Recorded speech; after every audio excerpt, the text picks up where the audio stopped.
નમસ્કાર, હું છું વનરાજસિંહ પરમાર અને આપ જોઈ રહ્યા છો પરફેક્શન પોડકાસ્ટ, જે પરફેક્શન ઓડિયો મારા મિત્ર આકાશ બજાણેના સ્ટુડિયો પર શૂટ થઈ રહ્યો છે. આજે મારે જે માણસની વાત કરવાની છે એ કોઈ રાજકારણી, કોઈ ઉદ્યોગપતિ, કોઈ કન્ટેન્ટ ક્રિએટર નથી, પણ એ માણસનું કામ એક દેવદૂત, એક ફરિશ્તા જેવું છે. જ્યારે માણસને બ્લડની જરૂર પડે, આપણે બધાને ખબર છે કે અકસ્માતના સંજોગોમાં, પ્રસૂતિના સંજોગોમાં બ્લડની ખાસ જરૂર પડતી હોય છે. ત્યારે આ માણસ ફક્ત આપણે ધાંગધ્રા પૂરતું નહીં, પણ એનું સેવા કાર્ય પૂરા સુરેન્દ્રનગર જિલ્લા સુધી વિસ્તરેલું છે. 4 માણસોથી શરૂ કરેલી એની સેવા આજે 1100 માણસોનું ગ્રુપ એ ધરાવે છે. વાત કરું છું સલીમભાઈ ઘાંચીની. સલીમભાઈ ઘાંચી, આપનું અમારા પરફેક્શન પોડકાસ્ટમાં સ્વાગત છે. અને આપ સૌથી પહેલાં અમને જણાવશો તમારા બાળપણ વિશે, કે તમારું બાળપણ ઉછેર ક્યાં થયો અને ક્યાં તમારો અભ્યાસ થયો, અને તમારા જે માતા પિતા છે, તમારા વાલિદ જે છે, એમનું લકી અત્તરવાલા, એ તમારા પરિવારનો બિઝનેસ છે, એના વિશે જણાવશો. નમસ્કાર, મારું નામ સલીમ ગાંચી છે અને મારા ફાધર બિઝનેસમાં તો અત્તરની દુકાન છે એક શોપ, અને છેલ્લા 22 વર્ષથી મારા ફાધર સેવાકીય પ્રવૃત્તિમાં જોડાયેલા છે. અને સાથે સાથે અમારે લકી અત્તરની કેબિન છે, અને કેબિનમાં મારા ફાધર લગભગ છેલ્લા 30 વર્ષથી અત્તરનો મેન્યુફેક્ચર અત્તર લાવી અને બનાવી અને પોતે વેચે છે. લાસ્ટ લગભગ 1 વર્ષ થયું કે ફાધર એક્સપાયર થઈ ગયા, એમની ડેથ થઈ હતી. પછી એ બિઝનેસ હું અત્યારે હાલ સંભાળું છું. સલીમભાઈ, એ તમારા જીવનનો, જેમ આપણે ધાંગધ્રા સિરીઝના તમે હીરો રહી ચૂક્યા છે, તમારા ધાંગધ્રા હીરો સિરીઝમાં તમારું ઓલરેડી લીધેલું છે. એક પ્રસંગ તમારો હતો કે જે 2019માં તમારા નાનીમાં સાથે કંઈક બનાવ બન્યો, અને એ પછી તમને પ્રેરણા મળી કે મારે આ બ્લડ ડોનેશન જે કાર્ય છે એમાં મારે જોડાવવું જોઈએ અને કરવું જોઈએ. તો એ શું પ્રસંગ, તમારા નાનીમાને શું તકલીફ હતી? એમાં એવું હતું કે સુરેન્દ્રનગર શિવસા હોસ્પિટલમાં મારા નાની માને ફ્રેક્ચરનું ઓપરેશન હતું, એના માટે હું લઈને ગયો હતો. અને લઈને ગયો તે સમયે કોરોના હજી સ્ટાર્ટિંગ થયો હતો અને બ્લડ ઓ પોઝિટિવની જરૂર હતી. હવે એ સમયે લેબની અંદર બ્લડ અવેલેબલ નહોતું, અને મારે ખુદને બ્લડ માટે થઈને ધાંગધ્રા, સુરેન્દ્રનગર, વઢવાણના ઘણા લોકોને મેં ફોન કર્યા, પણ બ્લડ અવેલેબલ થઈ ન શક્યું. છેલ્લે અંતે પછી મારે 2 દિવસ પછી ઓપરેશન થયું અને મને બ્લડ મળ્યું. એટલે તે વખતે મેં એક સંકલ્પ કર્યો કે હવે પછી જો હું આટલો પહોંચેલો વ્યક્તિ છું, ફેમિલી મોટું છે, તો બ્લડ નથી મળી શકતું, જે ગરીબ લોકો છે, નાના મધ્યમ વર્ગના, કે જે વાડી વિસ્તારના આવતા હોય, કે અકસ્માતના સમયે જો લોકોને બ્લડ ન મળતું હોય, તેમાં લોકોનો જીવ જઈ શકે છે. એટલે એના માટે મેં સંકલ્પ લીધો કે હવે પછી બ્લડ વિશે કોઈને તકલીફ ન પડે એવી વસ્તુનું આપણે આયોજન કરીએ. સરસ. અને તમે જે કીધું હતું કે તમે 4 વ્યક્તિથી આ શરૂ કર્યું હતું અને પછી ધીરે ધીરે વિસ્તરતું ગયું, તો આ જે તમારો ગાળો રહ્યો એ તમારો કેટલા વર્ષનો ગાળો? લગભગ 2019 માનો તો અત્યારે 7 વર્ષ જેવું થયું. તો સ્ટાર્ટિંગમાં તમારે કેવી રીતે આ ધીરે ધીરે વધતું ગયું, તમે પછી શું કર્યું? સ્ટાર્ટિંગમાં તો કોરોના કાળ એક વાર ચાલુ થઈ ગયો. હું જે ઓપરેશન કરીને પછી ધાંગધ્રા આવી ગયો, અને પછી સરદાર લેબનો મેં કોન્ટેક્ટ કર્યો કે ભાઈ કોઈને બ્લડની જરૂર પડે તો તાત્કાલિક મને ફોન કરો. પછી એ અનુસંધાનમાં જે લોકોને બ્લડની જરૂર પડતી, અમે 3-4 જણાનું એક મિત્ર સર્કલ હતું, ગ્રુપ હતું. હું હતો, એક સિંધુભાઈ દિલસે હતા, વિજયભાઈ દેપારા. અમે 3 જણા થઈને અને એક મિત્રને અમે કોલ કર્યો કે ભાઈ બ્લડની જરૂર છે, તમે બ્લડ દેવા આવશો? તો તે સમયે મુકેશભાઈ વંજારા કરીને જે છે, જે અમારો ફર્સ્ટ ડોનર એબી પોઝિટિવનો હતો. અને તે પછી સંકલન કરી અને એમએમ કરતા અમે વધતા ગયા. તો અત્યારે હાલ અમારે બહુ મોટું ઘણું બધું ગ્રુપ થઈ ગયું. વોટ્સએપ ગ્રુપ આપણે ચલાવ્યું છે. ખાલી વોટ્સએપ ગ્રુપ જ એક છે કે તમે ટેલિગ્રામ સિવાય બીજું કોઈ ગ્રુપ કરે? નહીં, વોટ્સએપ ગ્રુપના માધ્યમથી અમે આગળ વધ્યા પહેલા, અને તે પછી અમે એક ટેલિગ્રામની અંદર બી એક ચેનલ છે અમારી, ધાંગધ્રા બ્લડ ડોનેટ ગ્રુપ. તે સિવાય ઇન્સ્ટાગ્રામની અંદર પણ ધાંગધ્રા બ્લડ ડોનેટ ગ્રુપ નામથી ચેનલ છે, અને ફેસબુકમાં પણ ધાંગધ્રા બ્લડ ડોનેટ ગ્રુપ નામથી ચેનલ છે. એટલે 3 પેજ અમે ચલાવીએ છીએ. અચ્છા, આપ એક પત્રકાર પણ છો, તો પત્રકાર તરીકેની આપણી જે કારકિર્દી છે એ આમાં તમને કેવી રીતે હેલ્પફુલ બની? પત્રકાર તરીકે એવું છે કે હું પત્રકારમાં આવ્યા પછી જે સેવાકીય પ્રવૃત્તિ લોકો ધાંગધ્રા શહેરની અંદર કરતા હતા, એ લોકોને ક્યાંય ખ્યાલ ન આવતો. એટલે હું પત્રકારમાં આવ્યો પછી શું કે જે કઈ સેવાકીય પ્રવૃત્તિ છે એ ગ્રુપના માધ્યમથી અમે બધા ન્યૂઝ પેપરથી માંડીને બધી ચેનલોમાં અમે જેમ બને વિસ્તૃત કરતા ગયા, એમ અમને વધારે ફાયદો થતો ગયો. અને શરૂઆતમાં જે તમે કોઈ પણ આપણે કાર્ય કરી ત્યારે લોકોનો વિશ્વાસ થોડો જીતવો મુશ્કેલ હોય છે. અને મેં ખાસ કરીને માનું ત્યારે જ્યારે લઘુમતી કોમમાં આવતા હોય ત્યારે અમુક લોકોને નેચરલી રીતે વિશ્વાસ કરવા નથી હોતો. તો તમને શરૂઆતમાં તમારે કેવી તકલીફ પડી? તમને માણસો બ્લડ ડોનેશન મળતા નહીં, તમે ઘણા પ્રયત્નો કરતા, શું તકલીફ પડતી શરૂઆતમાં? શરૂઆતમાં જ્યારે અમે બ્લડ ડોનેટ ચાલુ કર્યું તે વખતે તો ઘણી બધી અમારા માટે પડકાર હતા કે અમે લોકોને કોલ કરીએ કે ભાઈ બ્લડની જરૂર છે, તો લોકો પહેલા તો વિશ્વાસમાં ન આવે ને એમ કે ભાઈ ઇમરજન્સી નથી, તમારે કોઈને દેવાનું છે, તમારે કંઈક પૈસા માટે થઈને તમે કરો છો, એવા ઘણા બધા પડકારો હતા. પણ એ તમામ મુશ્કેલીઓનો સામનો કરીને અને લોકોનો એક વિશ્વાસ જાગ્યો કે ભાઈ અમે જે બ્લડ ડોનેટનું કાર્ય કરીએ છીએ એક લોકોની સેવા માટે જ કરીએ છીએ અને એ વિશ્વાસના કારણે જ આજે આપણે આટલી સીધી સુધી પહોંચી શક્યા છીએ. હવે માનો કે અત્યારે તમારે હાલની પરિસ્થિતિમાં સરેરાશ અંદાજે કેટલા ફોન આવતા છે બ્લડ ડોનેશન માટે? અત્યારે હાલમાં જ્યારથી ધાંગધ્રાની તમામ ગાયનેક હોસ્પિટલથી માંડી તો હતા જ, પણ હવે જ્યાંથી સસ્કાધામ હોસ્પિટલ ચાલુ થયું છે લાસ્ટ 8-9 મહિનાથી અને શ્રીજી મલ્ટી સ્પેશિયાલિસ્ટ હોસ્પિટલ થી પછી રોજના 15 થી 20 કોલ તો મિનિમમ હોય બ્લડ માટે થઈને. પણ એ બ્લડ કોલ હોય કેવા હોય છે કે ઇમરજન્સી વાળા એકાદા બે હોય, પણ વધેરા પડતા જે કોલ હોય છે એ જમા કરાવવા માટેના હોય છે. એટલે આપણે જમા કરાવવા માટેની પોલિસી સિસ્ટમ જ બંધ કરી છે કે ઇમરજન્સીમાં કોઈ પણને જરૂર હોય તો 1 થી 10 બોટલ એને આપણે પ્રોવાઈડ કરી આપીએ. આપની આંતર સેવા 24 અવર્સ અને રાત દિવસ ચાલુ રહેતી હશે ને? રાતના 2 વાગે કોલ કરો કે 3 વાગે કોલ કરો, એની ટાઈમ ગમે ત્યારે તમારો એક કોલ મળ્યો હોય તો એનો તરત જ 2 મિનિટની અંદર એનો રિપ્લાય આપીને ડોક્ટરથી માંડીને લેબ સુધી તમામ વ્યવસ્થા એની ઇમરજન્સીમાં કરી આપવાની. એક તો મને એક અનુભવ છે કે અમારી ફેક્ટરીમાં જ્યારે એક માણસને વાગેલું, સુરેન્દ્રનગર રેફર કરેલા, કે આપનો ફોન પણ આવેલો અને એ માણસ પહોંચી ગયા પછી પણ આપનો ફોલોઅપ માટે ફોન આવેલો કે માણસ પહોંચી ગયો છે, માણસ બધું મળી ગયું છે. એ ખરેખર તમારી સેવા તો એમાં તો કોઈ શંકા સ્થાન નથી. પણ મધરાતે લગભગ માનો તમારી પર્સનલ લાઈફ પણ ડિસ્ટર્બ થતી હશે, કારણ કે રાત્રે ફોન આવો, તમારે પછી વ્યવસાય પણ ચલાવવાનું, આ કામ પણ ચલાવવાનું, ખરેખર ઘણું પડકારરૂપ છે. અને એ માટે તો ખરેખર અભિનંદન પાત્ર છે. સૌથી મુશ્કેલ બ્લડ ગ્રુપ કયું હોય છે એમને જણાવો? સૌથી મુશ્કેલ બ્લડ ગ્રુપ જે એબી નેગેટિવ હોય છે કે એબી નેગેટિવ બ્લડ ગ્રુપ એવું છે કે અત્યારે હાલ ધાંગધ્રાની અંદર 10 થી 12 ડોનરો છે આપણી પાસે. કે મારી પાસે 1100 ડોનરો છે ને એમાંથી ધાંગધ્રા તાલુકાના આખા વિસ્તારના થઈને 12 થી 13 ડોનરો તો બહુ થઈ ગયા કે જે એબી નેગેટિવ છે. એ બહુ મુશ્કેલીથી મળે છે. અચ્છા, અત્યાર સુધીનો સૌથી બ્લડ ડોનેશનનો તમે યાદ રહ્યો કે બ્લડ ડોનેશનનો આ કેસ મને ખાસ યાદ રહી ગયો, એવો યાદગાર કોઈ બ્લડ ડોનેશનનો કેસ? એક પ્રસ્તુતિ કેસનો જિંદગી હોસ્પિટલમાં પેશન્ટ આવ્યું હતું અને દલવાડી સમાજના બેન હતા અને એ બેનને હું તો ઓળખતો નહોતો કે એને તો ભાઈને ઓળખતો હતો. એમને પ્લેટલેટ એમને કાઉન્ટ ખાલી 4000 થઈ ગયા હતા અને 9 મંથ પૂરા હતા. એક સાથે 2 જિંદગી બચાવવાની હતી. એ સમયે લગભગ સખત 24 કલાક ધાંગધ્રા, સુરેન્દ્રનગર, વઢવાણ બધું જ થઈને હવે 20 થી વધુ બોટલો છે ને એ પેશન્ટ માટે પ્લેટલેટ લાઈવ ડોનેટ જમા કરાવી દીધી. હવે તમને આ તમે જે કીધું એ પ્રમાણે, તો આજે તમે સામેવાળા માણસની જિંદગી બચાવી, એ તમને કેવી રીતે યાદ કરે? તમને પછી મળ્યા, તમને જે તમારા પ્રત્યે જે તમારે આભાર વ્યક્ત કર્યો હોય તો એ કયો પ્રસંગ રહ્યો? તમે એવું કોઈ પ્રસંગ કે તમને કીધું હોય કે આમ કે તમે તો અમારી જિંદગી જે બચાવી દીધા, તમે અમારા માટે ભગવાન ફરિશ્તા છો, એવો કોઈ પ્રસંગ તમને યાદ છે? એ પરિવારે તે જ્યારે હોસ્પિટલમાં બાબાનો જન્મ થયો ને જન્મ થયા પછી એકદમ પેશન્ટ નોર્મલ થઈ ગયું એટલે એ સમયે જે પરિવારનો મને કોલ બેક આવ્યો કે સલીમભાઈ તમે અમારા માટે ભગવાન છો અને અમારે તમને મળવું છે. પણ મેં કીધું નહીં, આ હું એક નિમિત્ત નથી, હું તો ખાલી એક નિમિત્ત બનેલો છું, બાકી આ હરેકનું કામ છે અને મને તો ખાલી ઉપરવાળા એક જરિયો બનાવ્યો છે કે હું આ લોકોની સેવા કરી શકું. એ ક્ષણ મને બહુ યાદ હતી. અત્યાર સુધી તમે અંદાજે કેટલા લોકોને આમ બ્લડ લોહી જરૂર પડી ત્યારે મેળવવામાં મદદ કરી છે અંદાજે? અત્યાર સુધીમાં લગભગ 4000 થી 4500 બોટલ લાઈવ ડોનેટ કરાવેલી છે. એટલે કે જ્યારે જરૂર પડી ઇમરજન્સીમાં જ્યારે પેશન્ટને જરૂર પડી છે કે એક હોસ્પિટલની અંદર 3 બોટલની જરૂર છે તો એ તાત્કાલિક એને 3 બોટલ જમા કરાવી એવી 4500 અંદાજિત બોટલ કરાવી છે. અને અત્યાર સુધી એવો કોઈ કેસ તમને યાદ છે કે કોઈ તમને લાગે કે હવે આના ડોનર તો મળશે જ નહીં, બહુ તકલીફ પડી ગઈ તમને ડોનર શોધવામાં, તમને એમ લાગ્યું કે હવે આ અમારા માટે એક બહુ મોટો પડકાર બની ગયો અને પછી તમને ડોનર અચાનક મળી ગયો હોય એવો કોઈ પ્રસંગ? હજી લગભગ 2 મંથ પહેલાનું જ એક પેશન્ટ હતું પ્રસ્તુતિ કેસનું કે જે એબી નેગેટિવ હતું ડોનર પેશન્ટ. અને એબી નેગેટિવ શું છે કે 3 મંથ પછી જ થઈ શકે. તો એ સમયે મારા અંડરની અંદર જે કે ડોનરો હતા લગભગ ડોનેટ કરી દીધું હતું. એ પેશન્ટ પ્રસ્તુતિમાં એને 4 બોટલ એબી નેગેટિવ જોતી હતી એટલે લગભગ સખત હું 3 દિવસ મહેનત કરી ત્યારે મને 4 બોટલ મળી હતી. અચ્છા, તમે આ ડોનર જે પસંદ કરો તો એ કોઈ ખાસ એના ગુણો કે એવી મેડિકલ હિસ્ટ્રી કે જાણવાની જરૂર હોય છે? નહીં, ડોનરોમાં તો એવું છે કે એક તો એનો વજન જોઈએ છે અમે કે એનો 45 થી 50 કિલો ઉપર વજન છે.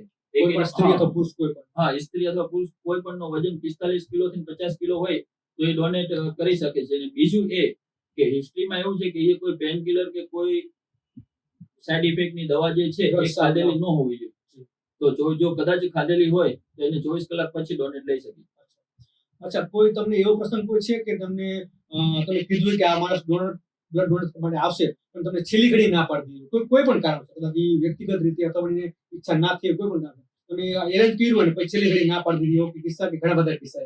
એવા બધા તો ઘણા બધા લાઈફમાં કિસ્સા બન્યા છે કે ડોનરો આવવા માટે ઘરેથી નીકળી ગયા હોય અને કંઈક ઇમરજન્સી કામ આવી ગયું તો એમ કે સલીમભાઈ હું કલાક પછી આવીશ કે 2 કલાક પછી આવી શકીશ. એ સમયે શું છે કે તાત્કાલિક આપણે બાય ચાન્સ બીજો ડોનર રાખતા જ હોય છે કે આ ભાઈ ન આવી શકે તો હું તમને કોલ કરીને બોલાવી લઈશ. એટલે મોસ્ટલી અત્યાર સુધીમાં ઘણા બધા કેસો બન્યા છે પણ કોઈને બ્લડ વગરના આપણે રહેવા નથી દીધા.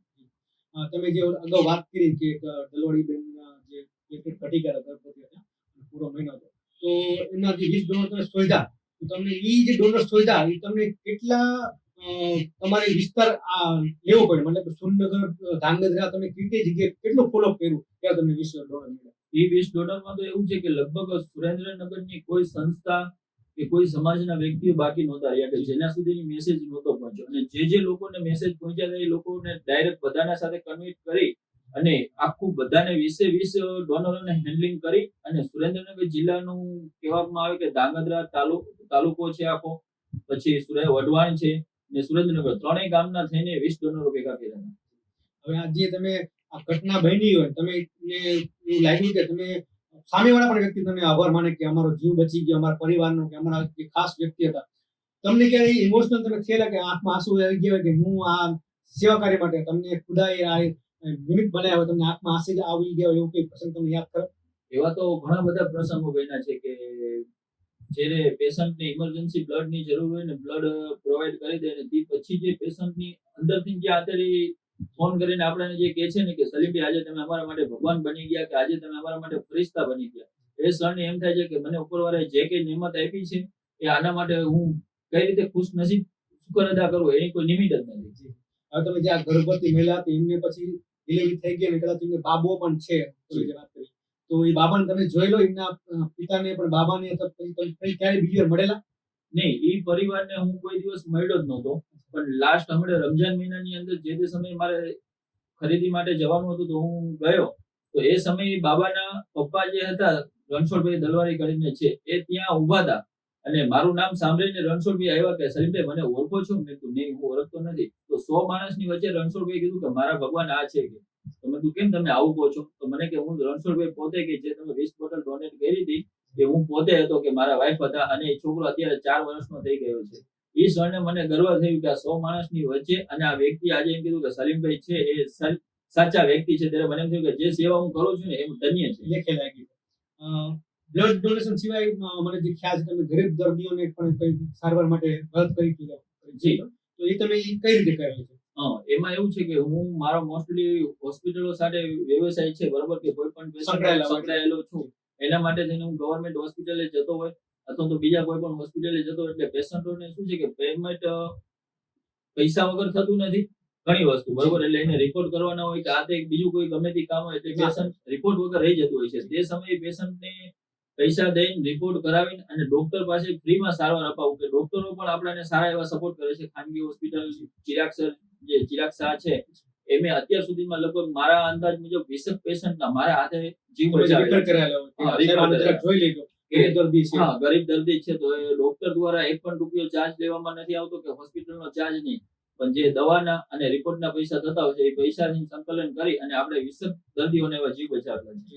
પછી દર્દીઓનો ક્યારે તમને કોલ આવેલો કે ભાઈ તમે અમને બહુ મદદ કરી દીધી એમના પરિવારનો અથવા કે દર્દીઓનો તમે રૂબરૂ ક્યાં મળવા આવ્યો હોય તો કોલ આવ્યો કે પસંદ ખરા કે હા ઘણા બધા એવા દર્દીઓ છે કે આપણને કહેતા હોય છે કે સલીમભાઈ અમારે તમને મળવું છે કે અમે તમને મળવા આવી છીએ પણ આપણે એક જ કહીએ છીએ કે ભાઈ મારો કોઈ આમાં દેહ નથી જે કઈ છે ઉપરવાળાની નેમત છે અને લોકોના સહયોગથી હું આપની મદદ કરી શકું છું કે હું એવો કોઈ મહાન વ્યક્તિ નથી કે તમે આવીને અને મારો આભાર માનો તો ઉપરવાળાનો માનો. પછી તમે મને એક વાર જણાવેલું તમે માનસિક દર્દીને માનસિક વિકલાંગ જે આપણે જેને કહીએ એવા લગભગ 7-8 વ્યક્તિઓની તમે પણ સારવાર કરાવેલી તો એમાં નોર્મલ તો સમજ્યા પણ આ જે માનસિક વિકલાંગ હોય એની સારવાર કરવા માટે કયો મોટો પડકાર છે ચેલેન્જ શું તમને લાગે મોટી? એમાં ચેલેન્જમાં તો એવું છે કે પેલા એ લોકો જતા હોય છે ને તો આપણને ડાયરેક્ટ મારવા દોડતા હોય છે બરોબર એટલે એ લોકોને બાજુમાં જઈને એને સમજાવવો પડે છે પેલા અને ઘણા બધા લોકો તો મેં જે અત્યાર સુધીમાં સેવાકીય પ્રવૃત્તિમાં જે માનસિક ને જે કઈને રેસ્ક્યુ કરેલા છે એને નવરાવીને દોરાવીને વાળ કટિંગ કરાવીને અને એની સાયકેટ્રિકની દવા સુધી જે કઈ સારવાર છે મેં કરેલી છે તો એમાં ઘણા બધા એવા પડકારો છે કે હિન્દી ભાષા નો સમજતા હોય એને સમજાવવો પડે એને બેસાડીને વાળ કટિંગ થી માંડીને હરેક વસ્તુ કરીને અને પછી એને દવા કરાવી અને અત્યારે બધા જ લોકો નોર્મલ છે. તમે 7-8 જે વ્યક્તિને હા, કહ્યું, 7-8 બધા નોર્મલ થઈ ગયા બધા નોર્મલ છે અત્યારે કે સરસ એ લોકોને જે પેલા 10 ટેબ્લેટ ખાવી પડતી હતી એ ટેબ્લેટ અત્યારે એમને 2 ટેબ્લેટમાં ચાલે છે. કારણ કે મને ખ્યાલ છે અમારા શહેરી વિસ્તારમાં મેં એક ગાંડા બેનને જોયેલા, લોકો મદદ કપડા પોતે ફાડી નાખે, લોકો મદદ કરવા જાય તો એ મદદ કરવા માટે પાણા મારે.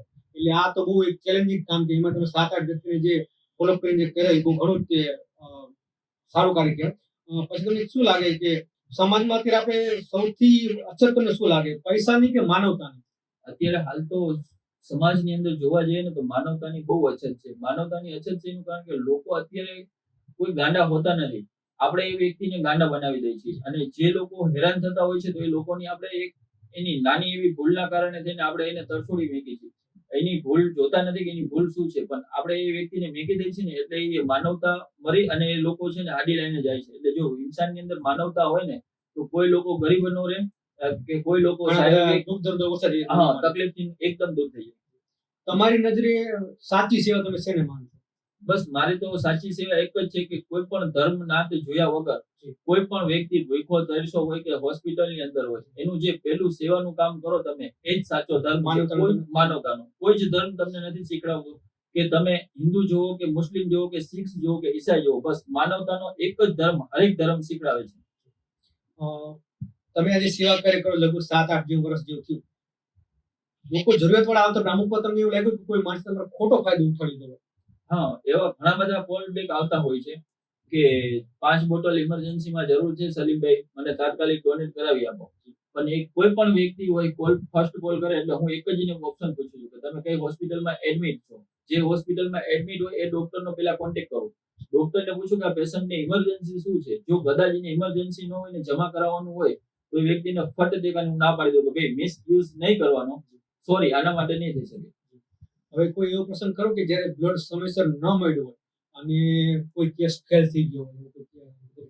ના, અત્યાર સુધીમાં તો બ્લડ ન મળ્યું હોય એવા કોઈ કેસ હજી સુધી ફેલ નથી થયા. મતલબ તમને જે કોલ આવે લગભગ તમે મોસ્ટલી પૂરા કરી દીધા બધા? 99. તમે જે 4045 ની ગણતરી કરી લગભગ તમે બધા જ પૂરા કરી. એવો કોઈ કેસ બન્યો નથી તમને કોલ આવ્યો અને પછી તમને ફરીથી કોલ આવ્યો કે ભાઈ હવે તમે જરૂર નથી, પેશન્ટ ઓફ થઈ ગયું, એવો કોઈ પ્રસંગ તમને કોઈ યાદ નથી, જાણવું નથી? એવો કોઈ હજી તમારા ફોલોઅપ ને બહુ હાર્ડ ફોલોઅપ તમે કર્યું કહેવાય, કારણ કે એટલું તાત્કાલિક કરી દેવું એ બહુ અઘરું કામ છે. ખરેખર એ બહુ સારું કામ કહેવાય.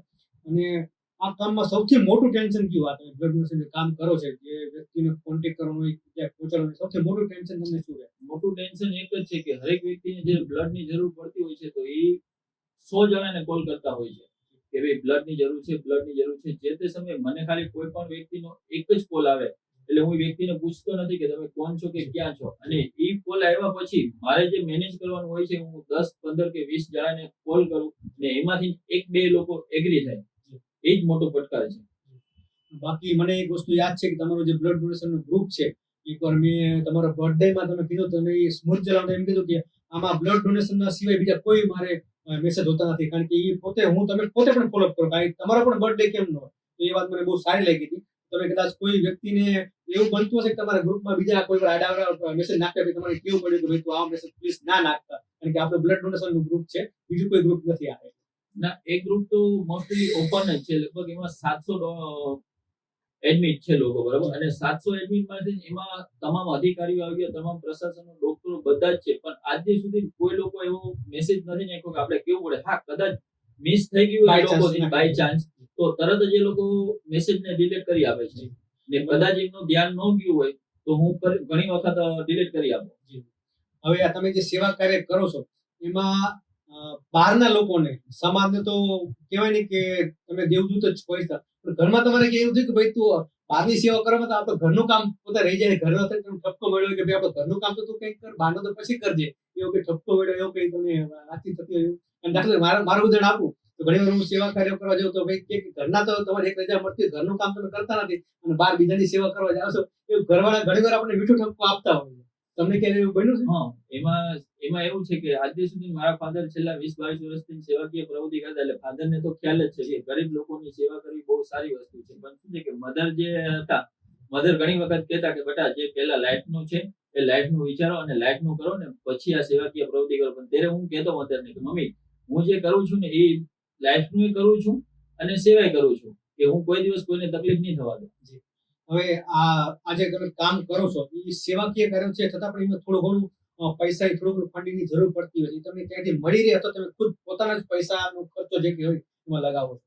ઘણી વખત એવું છે કે ઘણા ડોનરો આપણને પેમેન્ટ માટે મળી જતા હોય છે અને અમુક વખત ઇમરજન્સી એવી હોય છે કે નથી હોતું, તો હું મારા પોતાના પણ પૈસા નાખી દઉં અને ઉપરવાળાની મહેરબાની છે કે જેટલા સુધી અત્યાર સુધીમાં આપણે ડોનર માટે ગમે પણ વ્યક્તિને કોલ કર્યો હોય કે જયેશભાઈ હીરાભાઈ પટેલ જે છે ઓમિક્સ વાળા જયેશભાઈ કહો કે પૂર્વ કેબિનેટ મંત્રી આઈ.કે. જાડેજા સાહેબ કહો કે એના સિવાય ઘણા બધા એવા ઉદ્યોગપતિઓ છે અને વેપારીઓ ધાંગધ્રાની અંદર છે કે એ જે લોકોને મેં કોલ કરીને કીધું હશે કે સેવાકીય પ્રવૃત્તિ માટે આટલી વસ્તુ જોઈ છે, હજી સુધી કોઈ દિવસ ના નથી આવી. તમને યાદ છે કે તમને ફર્સ્ટ સન્માન તમને ક્યારે મળ્યું હતું? હા, ફર્સ્ટ સન્માન મને મળ્યું મારો જન્મદિવસ હતો અને મને પણ ખ્યાલ નહોતો અને વૃક્ષારોપણનો કાર્યક્રમ એપીએમસી ખાતે અમે રાખ્યો હતો. એ સમયે પૂર્વ કેબિનેટ મંત્રી આઈ.કે. જાડેજા સાહેબ દ્વારા મને બોલાવી અને પોતાનું રક્ત તિલક કર્યું મને અને રક્ત તિલક કરી સન્માનિત કર્યું હતું કે ભાઈ આજે તારો જન્મદિવસ છે અને તું એક જ એવો વ્યક્તિ છો કે જે લોકોને રક્ત આપે. તો મારી આગળ આથી મોટી કોઈ ગિફ્ટ કે ભેટ નથી એક ક્ષત્રિય સમાજના દીકરા તરીકે કે હું તને રક્ત મારવા આપું. એટલે મારું આજે રક્ત તિલક કરીને હું તારું સન્માન કરું છું. તમારી યાદગાર પસંદ યાદગાર પસંદ તમારું પ્રતિલકી સાબિત કર્યું. જી, સન્માન સારી વસ્તુ છે. કલેક્ટર લેવલનું સન્માન તમને ક્યારે મળ્યું? કલેક્ટર સાહેબ તમને એકવાર મને યાદ છે તમને બોલાવેલા સન્માન કરેલું? કલેક્ટર સાહેબે મારું સન્માન લાસ્ટ 1 વર્ષ પહેલા કર્યું લખતર ખાતે. કે લખતર ખાતે 26મી જાન્યુઆરીનો પ્રોગ્રામ હતો અને તે સમયે કલેક્ટર સાહેબ દ્વારા ત્યાં મારું સન્માન કરવામાં આવ્યું હતું. બ્લડ ડોનેટ વિશે જે ધાંગધ્રા અને સુરેન્દ્રનગર જિલ્લામાં લોકોને પૂરું પાડી છે સેવાકીય પ્રવૃત્તિ, એને લઈને કલેક્ટર સાહેબ દ્વારા મારું સન્માન કરવામાં આવ્યું હતું. હવે તમારા માટે સૌથી મોટું એવોર્ડ કયું? તમને આજે સન્માન મળ્યા કે સર્ટિફિકેટ મળ્યા, એ તમને લાગે કે મારી મહેનતનું ફળ છે અથવા કોઈનું જીવન બચી ગયું હોય, તમને એ લાગે કે આ સર્ટિફિકેટ તો ઠીક છે મને મળ્યું તો મને ખુશી થઈ, પેલા ના મળ્યું તો પણ ચાલે, પણ જે જીવન બચી ગયું એ મારા માટે મોટું સન્માન છે, તમને કયું છે? સર્ટિફિકેટ તો એવું છે કે ખાલી કાગળ છે અને લોકોનો પ્રેમ મળે છે, પણ જે લોકોની સેવા કરી અને લોકોની મદદ કરીને જે દિલની દુઆ મળે છે ને એ કોઈ દિવસ કોઈને મળવાની નથી. એટલે જીવનની અંદર મોટો જો પૂર્ણ અને સન્માન કહીએ ને તો લોકોની દુઆ છે કે આત્મસંતોષ કે જે એને મળી ગયા પછી એના દિલમાંથી જે નીકળી ખુશી કે નહીં બસ આજે હું ખુશ છું, એ જ આપણા માટે મોટું ગિફ્ટ છે. હવે તમારું આજે બ્લડ ડોનેશન નું જે કાર્ય છે એ તો મને એમ તો ખાલી બ્લડ ડોનેશન તમે જેમ કીધું કે માનસિક વિકલાંગ વ્યક્તિ દર્દીઓને તમે સાજા કરવા મદદ કરી છે, ગરીબ દર્દીઓ તમે જે કીધું 20 જેટલા, તો તમારું હવે આગળનું સપનું શું છે કે આ તમારી સેવાકીય પ્રવૃત્તિ જે છે એ તમને શું લાગે કે મારે ક્યાં સુધી વિસ્તારવી છે? જો તમને ઉપર ખુદાની મહેરબાની રહે તમને ક્યાં લાગે કે તમારે કેટલા સુધી આ સેવા વિસ્તારવી છે? અત્યારે આપણે સુરેન્દ્રનગર જિલ્લા પૂરતી છે તો આ સેવા કાર્ય પણ કેટલું આગળ લઈ જવું છે અને કેટલી લગીને આગળ લઈ જવું છે? હાલ તો સુરેન્દ્રનગર જિલ્લા પૂરતું તો કરી જ છે, પણ એના સિવાય હું ગુજરાતના તમામ ગ્રુપ જે બ્લડ ડોનેટના ગ્રુપો છે અને બ્લડ ડોનેટના જે સંચાલકો છે તમામ સાથે હું જોડાયેલો છું. પણ અત્યારે હાલ શું છે કે ગુજરાત સિવાય સુરેન્દ્રનગર જિલ્લા સિવાય જે બહારના જિલ્લાઓ છે એ જિલ્લાઓમાં લોકો પાસે ટાઈમ બહુ ઓછો હોય છે અને મિસયુઝ વધારે થતો હોય છે, એટલે બહુ વિશ્વાસ કેળવવો અઘરો છે. પણ આવનારા સમયમાં એ લોકોનો પણ વિશ્વાસ લઈ અને આપણે પૂરા ગુજરાતની અંદર લોકોને બ્લડ ડોનેટ મળી રહે એવી આપણે સેવા કરવાની છે. અત્યારે મેઇન ફોકસ તમે એટલા માટે રાખતા કે સુરેન્દ્રનગર જિલ્લામાં આપણે પહેલે સુરેન્દ્રનગર જિલ્લો કવર થઈ જાય, અહીંયા કોઈ પ્રસંગ જેવો ન બને કે જેમ આપણે કઈ કે મેં તમને કીધું કે કોઈ એવો કેસ બન્યો જે ફેલ થઈ ગયો, તમારું મેઇન ફોકસ અત્યારે સુરેન્દ્રનગર જિલ્લો હશે અને પછી આગળ વિસ્તારો ઓલરેડી તમે ગ્રુપમાં જોડાયેલા છો જ બીજા બધા જે શહેરો છે, અને પેલા સુરેન્દ્રનગર જિલ્લો આખો કવર થઈ જાય પછી તમારી ઈચ્છા રહેશે કે પછી હું આગળ આ સેવા કાર્યમાં જોડાઉં. હવે બ્લડ ડોનેટ કરવાથી લોકો ડરે છે કેમ? લોકોની માનસિકતા એવી છે કે આપણે એક બોટલ બ્લડ આપશે તો આપણને વીકનેસ આવી જશે, ચક્કર આવશે, પણ ખરેખર એવું નથી. એકવાર ડોક્ટરોની સલાહ, એમડી ડોક્ટર અથવા ફિઝિશિયન ડોક્ટરની સલાહ લે તો લોકોને ખ્યાલ આવે કે બ્લડ ડોનેટ કરવાથી પહેલો તો મેઇન ફાયદો એ છે કે તમારા બોડીની અંદર કોઈ પણ તમને વાયરલ ચેપ હશે તો એનો રિપોર્ટ થઈ જશે, જે કોઈ ડોક્ટર નથી કરાવતા, ઓપરેશન સિવાયના નથી થતા. આપણે પણ ક્યારે નથી કરાવતા મોસ્ટલી. બીજો ઓપ્શન એ છે કે તમે ડોનેટ કરવાથી તમારું કોલેસ્ટ્રોલ જે છે એ નીચું રહેશે. ત્રીજો ઓપ્શન એ છે કે તમારા બોડીની અંદર કોઈ તમને સાઈડ ઇફેક્ટ હશે ચારની કે ચામડીની કે ગમે તે તો એ વહી જશે.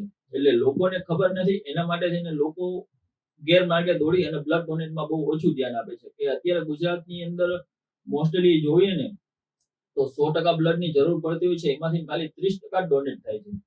અચ્છા, મેં એક ર્યુમર સાંભળેલું કે અમુક વાર આ લોકો જે બ્લડ ડોનેટ નું કાર્ય કરાવતા હોય ઈ વાપરેલી સિરિંજનો ઉપયોગ કરતા હોય તો કોઈને વળી એડ્સ બેડ જેવી સિરિંજ આપણે લાગી જાય તો આપણને કોઈ રોગ લાગી જાય ને એ બધા માણસોમાં વિમર ફેલાતા હોય, મગજમાં એવો વહેમ હોય તો એના માટે તમે શું કહેશો? સિરિંજ જેવું કેવી વાપરતા, નવી વાપરતા હોય છે કે એનો કોઈ ખાલી ખોટો જ વહેમ છે લોકોનો? નહીં, બ્લડ ડોનેટ થિંગ તો ઠીક છે, પણ લેબની અંદર તે કોઈ પણ પેશન્ટનું જ્યારે સેમ્પલ લેવામાં આવતું હોય છે કે ડોનેટમાં સેમ્પલ લેવામાં આવતું હોય છે તો એ સિરિંજ એક જ વાર યુઝ થાય છે. એકવાર યુઝ થયા પછી એ સિરિંજને ડિસ્ટોપ કરી નાખવામાં આવે છે. અને જે રીતે બ્લડ ડોનેટ કરે છે તો એનો પહેલો જ રિપોર્ટ જે છે HIV નો થાય છે કે આને HIV છે કે નહીં, પછી જ એનું બ્લડ આગળના પેશન્ટને આપવામાં આવે છે. કારણ કે એ તો મેઇન ફોકસ નહીં આવે, કારણ કે કોઈ એવા રોગથી ગ્રસિત હોય તો કોઈ બ્લડ ડોનેટ કરવાનો કોઈ ફાયદો રહેતો, ઉલટાનું જે સામેવાળો વ્યક્તિ છે નિરોગી હોય એને રોગ લાગી જવાની સંભાવના રહે છે. તો સાચી વાત છે. તો ફક્ત એક રૂમર જાતનું થયું કે માણસોમાં ખાલી ખોટો વહેમ ને ખોટો ડર છે ને કોઈ ભીડે દેતા હોય એ રીતનું છે. તો માન લો હવે તમે કોઈ વ્યક્તિ આપણો પોડકાસ્ટ જોયા પછી એને એમ થાય કે ના ભાઈ મારે બ્લડ ડોનેટ કરવું છે, પણ કદાચ એ લાગતું હોય ગભરામણ, તો આવા કિસ્સામાં કોઈને બીપી ડાઉન થઈ જાય કે થઈ શકે તો પ્રથમ વખત જે કોઈ બ્લડ ડોનેશન કરવા જતો હોય તમે શું સલાહ આપશો? પ્રથમ વખત કોઈ પણ વ્યક્તિ બ્લડ ડોનેટ કરતો હોય છે તો એના માનસિકતા ઘણી બધી વાર શું છે કે ચક્કર આવતા હોય છે. તો ચક્કર આવવાનું મેઇન રીઝન એક જ હોય છે કે એના માઇન્ડમાં એક હોય કે ભાઈ મેં બ્લડ આપ્યું અને મને આમ થશે, વીકનેસ આવી ગઈ, એટલે એના હિસાબે થઈને એને ચક્કર આવશે. ખરેખર એની બોડીમાં કોઈ વીકનેસ આવતી નથી, પણ એક સાયકો પેશન્ટ એ થઈ જાય ને, સાયકોના હિસાબે થઈને એને 1 સેકન્ડ કે 2 સેકન્ડ માટે ચક્કર આવી જતા હોય. જો ફર્સ્ટ વાર ડોનેટ કરતા હોય તો કોઈ પણ બિંદાસ ગભરાયા વગર એની ટાઈમ ગમે ત્યારે તમે ડોનેટ કરો. એકવાર ડોનેટ કરશો તો તમને એમ થશે કે હું બીજી વાર ડોનેટ કરું. અચ્છા, એને બ્લડ ડોનેશન કર્યા પછી આવા જે વ્યક્તિઓ જે નબળા મનના આપણે કહી શકીએ, બ્લડ ડોનેશન તો કરી દે તો પછી એને કોઈ મતલબ કોઈ ફ્રૂટ કે મિલ્ક કે એવું કે આપણને જરૂર પડતી હોય છે? નહીં, બ્લડ ડોનેટ કર્યા પહેલા 2 ગ્લાસ પાણી પી લે અને બ્લડ ડોનેટ કર્યા પછી 2 મિનિટ રહીને 1 ગ્લાસ શરબત પી લે અને 5 મિનિટ ખાલી વેઇટ કરે એટલે એને કોઈ જ તકલીફ ન પડે. જે સર્ક્યુલેશન બોડીનું હોય પાછું રિકવર ઘણી વાર શું થાય કે કોઈ હિસાબે લો ફીલ કરતા હોય તો કદાચ એવું ચક્કર આવી શકે, બાકી બીજું કોઈ મેઇન રીઝન હોતું નથી. અચ્છા, યુવાનોને આ સમાજ સેવામાં જોડવા માટે તમે શું પ્રેરણા આપશો? જોડાય એના માટે તમે શું કહેશો યુવાનોને? બસ મારે યુવાનોને તો એક જ છે કે જો કોઈ પણ વ્યક્તિ 18 વર્ષનો થઈ જાય તો એને બ્લડ ડોનેટ કરવું જરૂરી છે. કેમ કે જીવનમાં હરેક જગ્યાએ હરેક વસ્તુ બને છે, પણ કુદરતે એક જ એવું બનાવ્યું છે કે જે બ્લડ નથી બની શકતું. બ્લડ માનવની બોડીમાંથી જ બને છે, લેબમાં ક્યાંય બ્લડ બની શકતું નથી. એટલે લોકોને મારું યુવાનોને એક જ છે કે તમારા 18 વર્ષ થઈ ગયા અને 50 કિલો વજન હોય તો દર 3 મહિને એક બ્લડ ડોનેટ બોટલ કરવાથી 3 જિંદગી બચી શકે છે. એક તો બ્લડ ચડાવવાનું હોય છે એ પીસીબી, એના પછી પ્લેટલેટ અને ત્રીજું એક વ્હાઇટનેસ બને છે એમાં કે જે એક બોટલમાંથી 3 બોટલ થાય છે જે દવામાં યુઝ થાય છે, બરોબર? તો આમાંથી 3 લોકોની એક બોટલમાંથી જિંદગી બચી શકે છે. અને દર 3 મહિને ડોનેટ કરવાથી જો તમારો બોડી કદાચ થોડુંક વીક હશે તો તમારું વેટ લોસ થતો હશે તો પણ તમને વેટ વધી જશે અને બોડીમાં ઇમ્યુનિટી બહુ બધી સારી આવશે. તમે જે કોલેસ્ટ્રોલની વાત કરી એ બહુ સારી વાત કરી કે કોલેસ્ટ્રોલ જેવું જે વસ્તુ હોય એ પણ તમે ડોનેશન કરો તમારું એ પણ થોડું ડાઉન થઈ જાય. હા, ડાઉન. એ તો જે બ્લડ ડોનેશન કરવા વાળો એના માટે પોતાના શરીર માટે ફાયદો જ છે. જી.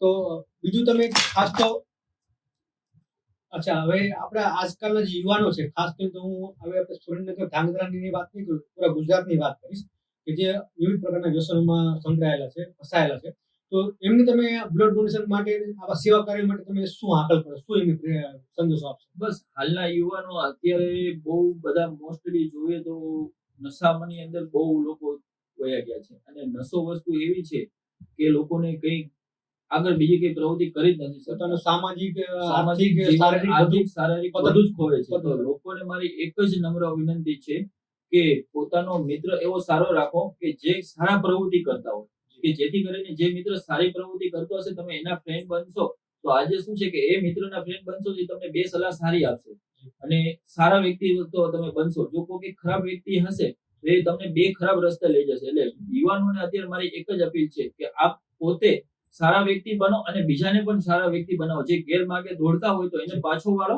અને એનું જીવન બરબાદ થતા બચાવો. હવે અત્યાર સુધી તમે જે બ્લડ ડોનેશન કેમ્પ કર્યા છે, બ્લડ ડોનેશન તમે પોતે કેટલી વાર બ્લડ ડોનેશન કર્યું? મેં અત્યાર સુધીમાં 46 વખત બ્લડ ડોનેટ કરી ચૂક્યો છું. દર 3 મહિના થાય એટલે થેલેસીમિયા બાળક છે કે એ બાળક માટે થઈને દર 3 મહિને બ્લડ ડોનેટ ફરજિયાત કરી જ આપવાનું. અચ્છા, બ્લડ ડોનેટ કેવી રીતે? માનો તમે જે કીધું કે માની લે કે કોઈ વ્યક્તિને બ્લડની જરૂર પડી અને તમે એની વ્યવસ્થા કરી આપો છો, તો સામેવાળા વ્યક્તિના પરિવારમાંથી પણ કોઈને આપને બ્લડ ડોનેશન આપવાની જરૂર હોય છે કે તમે એક બોટલ લીધો તો સામે તમને એક બોટલ આપવી પડશે, એવું કોઈ તો આપણો નિયમ છે અત્યારે? નિયમમાં તો એવું છે કે કદાચ કોઈ પેશન્ટ હોય કે એને 3 બોટલની અત્યારે ઇમરજન્સી જરૂર છે, તો ફર્સ્ટ પ્રાયોરિટી છે કે પહેલી બોટલ તાત્કાલિક ઇમરજન્સી આપણે વ્યવસ્થા કરાવી દીધી. પાછળની 2 બોટલ હોય કે એના પરિવારને આપણે કહી કે ભાઈ તમે કોઈ પણ વ્યક્તિ 2 બોટલ બ્લડ ડોનેટ કરાવો કે જેથી કરીને નેક્સ્ટ ટાઈમ અમારે બીજા પેશન્ટને બ્લડ આપી શકીએ. ને એના માટે થઈને જ અત્યારે જે આપણે આગળ 1100 ડોનરો થયા છે એનું મેઇન રીઝન એ જ છે કે એક પરિવારને 3 બોટલ જોતી હોય તો આપણે 1 બોટલ પ્રોવાઈડ કરી દે અને 2 બોટલ એ પરિવારના સદસ્યમાંથી લેવાથી એ લોકો ડોનેટ કરતા ચાલુ થઈ ગયા છે. અચ્છા, ઘણીવાર તમારી પાસે એ પ્રસંગો પણ બન્યા હશે, કહેતા હશે કે તમે તો અમને બ્લડ અપાવો પણ અમારા પરિવાર તમને કોઈ બ્લડ નહીં અપાવે, એવું પણ ઘણા કિસ્સા બનતા હશે ને તમારે? હા, એવા તો કિસ્સા ઘણા બધા બનતા હોય છે કે ભાઈ અમે બ્લડ દેતા નથી, અમને ખાલી blood લઈએ છીએ, ના આપશું પાડીએ નહીં. છીએ, અમે આપશું નહીં. પણ જે તે સમયે પરિવારને અમે સામે એમ જ કહેતા હોય છે કે જો તમે નો તમારા પરિવાર માટે બ્લડ આપી શકતા હોય તો પણ અમે નો આપી, અમે એવો નો. શબ્દો કહી અને એ પરિવારને અમે મનાવીએ છીએ. પ્રેરણા આપતા હોય. એને આપી અને મનાવી અને એ પરિવાર પાસેથી અમે ડોનેટ લઈએ છીએ અને આપીએ છીએ. છેવટે ન મળે તો પછી તમે વ્યવસ્થા કરી હા, આપવાનો તો છો. વ્યવસ્થા કરી પણ આપીએ. આ એક એ પ્રતિભાવ સારો કે જેથી કરીને મનમાંથી ડર નીકળે અને પોતે બ્લડ ડોનેશન કરવા માટે પ્રેરિત થાય, તો એ આ એક સારો પગલું છે તમારું.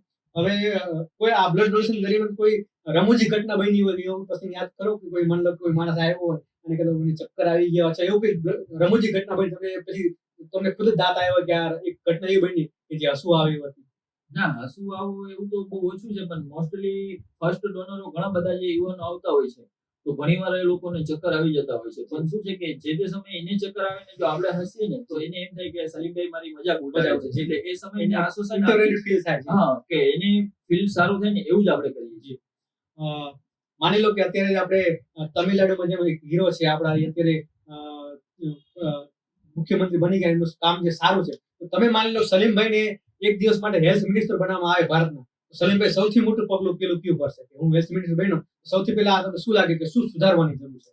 હા, અત્યારે સુધારવામાં તો મેઇન હેલ્થ મિનિસ્ટર જો વાત કરીએ ને મેડિકલ લાઈનની અંદર લોકો અત્યારે એટલું બધું ખેંચાઈ રહ્યા છે કે એની કોઈ નિમત જ નથી. એટલે મેઇન એક તો બ્લડ માટેની જે છે ગુજરાત આખામાં બ્લડની બહુ અછત છે અને બ્લડ જે ગવર્મેન્ટ લેબો છે એ લેબોની અંદર કર્મચારીથી માંડીને હરેક વ્યક્તિઓ પોતે જાગૃત નથી થતા અને જે ડોનેટ કરવા આવતા હોય છે એ લોકોને પણ જાગૃત નથી કરતા.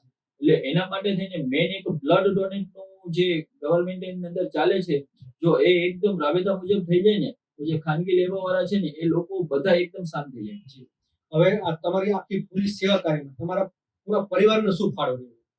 મારો પરિવારનો ફાળો મેઇન તો એ જ છે કે મેં અત્યાર સુધી જે કઈ સેવાકીય પ્રવૃત્તિ સાથે હું જોડાયેલો છું કે હું મારી સમાજની અંદર ગાંચી સમાજની વાત કરું તો હું મારા સમાજમાં અત્યારે હાલ મને ટ્રસ્ટી બનાવીને પ્રમુખ બનાવ્યો છે ટ્રસ્ટમાં. તે સિવાય હું મસ્જિદની સેવા કરું કે તે સિવાય સુરેન્દ્રનગર ગુજરાત લેવલે હું મહામંત્રી ગાંચી જમાતની અંદર છું. એના સિવાય આ સેવાકીય જે કઈ પ્રવૃત્તિ કરું છું તો મને આજથી સુધી મારા પરિવારે કોઈ જગ્યાએ મને રોક્યો નથી કે તું આ સેવા ન કર. એટલે મેઇન મારા માટે ફાળો એ છે કે મારા પરિવારે આજથી સુધી કોઈ કામમાં મને ના નથી પાડી. અચ્છા, માની લો તમને ખુદા એક કે ભાઈ તું માગ તારી તો મને તો પૂરી કરું, તો તમે શું માગશો? બસ હું એક જ માંગુ કે જે કોઈ ધાંગધ્રાથી માંડીને દુનિયાની અંદર જે કોઈ લોકો ગરીબો છે કે જે લાચાર અને મજનુ છે એ લોકો લાચાર અને મજનુ ન રહે ને અને એ લોકો આગળ આવી અને પોતાનું જીવન ગુજારી શકે, બસ એવી જ આશા છે. અચ્છા, તો તમારા નાનીમાં અત્યારે હાલની સ્થિતિમાં હયાત છે કે ઇન્તેકાલ થઈ ગયો? હા, મારા નાનીમાં અત્યારે હજી પણ હાલમાં હયાત છે અને ચાલીને 5 કિલોમીટર ચાલી શકે. અચ્છા, તમે પછી તમારા નાનીમાને ક્યારે વાત કરી કે તમારા આ એક કિસ્સો એ બન્યો તો પછી મેં આ સેવા કાર્ય કર્યું છે, મારું સેવા કાર્ય અત્યારે આ ચાલુ છે, તમને એમને જણાવ્યું છે? એ સેવાકીય પ્રવૃત્તિની વાત કરવામાં આવે તો હજી 10 દિવસ પહેલા જ હું એમને એક ઓર્થોપેડિક હોસ્પિટલ સંસ્કારધામમાં લઈ ગયો હતો. ત્યારે જ મને ત્યાં 3 વ્યક્તિઓ મળ્યા કે ભાઈ સલીમભાઈ તમારા હિસાબે છે ને મને બ્લડ મળી ગયું છે. ત્યારે મેં કીધું કે મારા હિસાબે નહીં, આ જે મારા નાની છે એ પડી ગયા હતા એ જ સમય પછી મેં બ્લડ ડોનેટ ચાલુ કર્યું હતું અને એમના હિસાબે થઈને આજે હું પ્રેરણા સ્ત્રોત છે જ્યાંથી મેં શરૂઆત મને શરૂઆત મને કરી. મન થયું કે મને એવું થયું કે ના મારે કરવું પડશે, હું પોતે જે દુઃખમાંથી નીકળો છું એ બીજું દુઃખ કોઈ વ્યક્તિ ન થાય એના માટે જે પ્રેરણાનો છે એ આ છે. જી જી રાઈટ. અચ્છા, હવે સલીમભાઈ એક રેપિડ ફાયર આપણે કરેલી જેમાં તમને પ્રશ્ન પૂછી બેમાં તમારે કોઈ સિલેક્ટ કરવાનું રહેશે, તો બ્લડ અથવા મની શું સિલેક્ટ કરો? બ્લડ. અચ્છા, સર્વિસ કે સક્સેસ એટલે કે સેવા અથવા તમે સફળતા જોઈએ? નહીં, સેવા જરૂરી છે. સેવા કરશો તો સફળતા સામેથી આવવાની છે. તમારા પીણામાં મેઇન શું તમે પસંદ કરો છો? ઠંડુ પીણામાં અથવા ટી અથવા કોફી? નહીં તો વધારે તો શું છે કે કોફી અથવા તો ટી વધારે સારું, ઠંડુ બહુ હાનિકારક છે. સંપૂર્ણ માનવજાત માટે એક વર્ડ તમે કહેવા માંગતા હોય કે પૂરી માનવજાત આ વર્ડમાં બધું જ આવી જાય, તો એ શબ્દ કયો કહેશો? બસ મારી લોકોને એક જ અપીલ છે કે સૌથી મોટો કોઈ ધર્મ દુનિયાની અંદર હોય તો એ સેવાનો છે, માનવ સેવાનો. કે કોઈ પણ મનુષ્યથી માંડીને કોઈ પણ જાનવર કે એની તમે સેવા કરશો એ જ મોટો ધર્મ છે અને એ જ વસ્તુ તમને જીવન જીતા શીખવાડશે. મારો એક મિત્ર હતો જે મુસલમાન હતો, એની સાથે ડાયરેક્ટ ત્યારે ઘણી વાર કહેતો કે અમને અમારા નબી એવું કહીને ગયા છે કે તમારો પાડોશી જો ભૂખ્યો હોય તો પછી તમારે એને ખવડાવવાનું, પછી તમારે ખાવાનું. તમે આ જે તમારો ધર્મ છે એને વળગી રહ્યા છો, માનવતા, અને એને તમે ખુદાનો સંદેશો બન્યો છે. એ માટે આપણે સલીમભાઈ ઘાંચી ધાંગધ્રાનું ગૌરવ કહેવાય. ફક્ત ધાંગધ્રા માટે નહીં, સુરેન્દ્રનગર પૂરો જિલ્લો જેમને સેવા કરતી મહેકે છે. તો સલીમભાઈ માટે છેવટે જતા હું છેલ્લે એક વાત એ જ કહીશ કે बदन को महकाने के लिए मुझे किसी इत्र की जरूरत नहीं, खुशबू आएगी मेरे किरदार से. तो આપણે સલીમભાઈ ઘાંચીને તાલીમથી વધારશું આપણા સેવા કાર્ય માટે. સલીમભાઈ, આપનો ખૂબ ખૂબ આભાર કે આપણે આપણો વ્યસ્ત સમયમાંથી સમય કાઢી અને પરફેક્શન પોડકાસ્ટમાં અમારા આવ્યા અને તમે જે કીધું એ કેટલા યુવાનોને પ્રેરણા આપી. એનો ખૂબ ધન્યવાદ. ખરેખર ધાંગધ્રાનું ગૌરવ છો, આપણા સુરેન્દ્રનગર પૂરા જિલ્લાનું ગૌરવ છો આ ભાષણ. હું આપનો પણ બહુ આભાર માનીશ કે એક નાનકડા વ્યક્તિને આજે આવડું મોટું પ્લેટફોર્મ તમે આપ્યું છે અને પ્લેટફોર્મના માધ્યમથી જે પૂરા ગુજરાતની અંદર નહીં પણ એમ કે પૂરા દેશની અંદર જે આ રીલ જોશે અને લોકોને પ્રેરણા મળશે તો આગળ લોકો બ્લડ ડોનેટ કરવા